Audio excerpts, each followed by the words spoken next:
तुम्हाला काय वाटतं 65व्या वर्षी त्यांच्यासोबत काय होईल? हे 100 पुरुष जे 25व्या वर्षी एकत्र सुरुवात करतात ते असं मानतात की ते सर्वच्या सर्व यशस्वी होणार आहेत.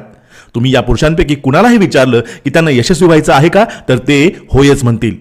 आणि तुम्हाला लक्षात येईल की त्यांना जीवनाबद्दल उत्कंठा आहे, त्यांच्या डोळ्यात एक चमक आहे, त्यांच्या व्यक्तिमत्वात एक आत्मविश्वास दिसेल. जीवन त्यांच्यासाठी एक अतिशय मनोरंजक साहसासारखे दिसते. पण जेव्हा ते 65 वर्षाचे होतात तेव्हा फक्त त्यांच्यापैकी एकच जण श्रीमंत होईल, 4 आर्थिकदृष्ट्या स्वतंत्र असतील आणि 5 अजूनही काम करत असतील आणि बाकीचे सगळेच्या सगळे गरीब असतील.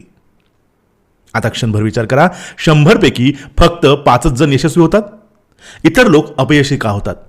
25व्या वर्षी असलेल्या त्या डोळ्यातील चमकांचे काय झाले, त्या स्वप्नांचे काय झाले, आशांचे, योजनांचे काय झाले? आणि या लोकांनी जे करायचं ठरवलं होतं आणि त्यांनी जे प्रत्यक्षात साध्य केलं त्याच्यामध्ये इतका मोठा फरक का आहे?